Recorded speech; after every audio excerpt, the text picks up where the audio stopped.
సంగారెడ్డిలోని నారాయణఖేడ్లో she team ఆధ్వర్యంలో విద్యార్థులకు చట్టాలపై అవగాహన కార్యక్రమం నిర్వహించారు. ASI Tulasiram, women constable Changubai POCSO చట్టం, సైబర్ క్రైమ్పై వివరించారు. వేధింపులు ఎదురైతే వెంటనే పోలీసులకు సంప్రదించాలని సూచించారు. షీ టీమ్ విద్యార్థులకు ఎల్లప్పుడూ అండగా ఉంటుందని తెలిపారు. Cyber crime help line 1930, child help line 1098, dial 100 నంబర్లను వినియోగించుకోవాలని పిలుపునిచ్చారు. ప్రతి ప్లేస్లో రద్దీగా ఉన్న ప్లేస్లలో అబ్జర్వ్ చేస్తూ ఉంటాం అన్నట్టు, సివిల్లోనే ఉంటాము.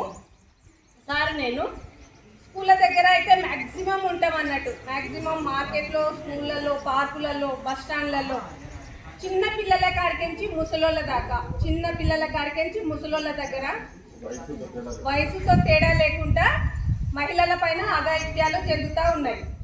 కాబట్టి అలాంటి ఎవరైనా మీకు ఇబ్బంది పెట్టినా, ఎవరైనా చాటింగ్ చేసినా, ఎవరైనా ఫాలో అయినా సరే 1098 నంబర్ 1098 నంబర్కు కాల్ చేయండి.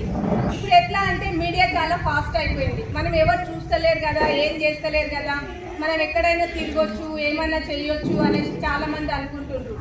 కానీ ఎవరో ఒకరు అబ్జర్వ్ చేస్తూ ఉంటారు, మనకు ఎవరో ఒకరు చేస్తూ ఉంటారు. చుట్టాల వాళ్ళు అయినా సరే, చుట్టాల వాళ్ళు అయినా సరే, ఫ్రెండ్స్ అయినా సరే, ఎవరో ఒకరు అబ్జర్వ్. ఎవరు చేయకున్నా సరే సీసీ కెమెరా ప్రతి షాప్స్ దగ్గర, ప్రతి విలేజ్లలో సీసీ కెమెరాలు ఉన్నాయి. కాబట్టి సీసీ కెమెరా మనకు అబ్జర్వ్ చేస్తూ ఉంటారు. మనం అనుకుంటాం ఏం కాదులే. ఈ మధ్యలో ఎట్లా అంటే ఫోన్ల ద్వారా ఎక్కువ జరుగుతుంది, వాట్సాప్ ద్వారా.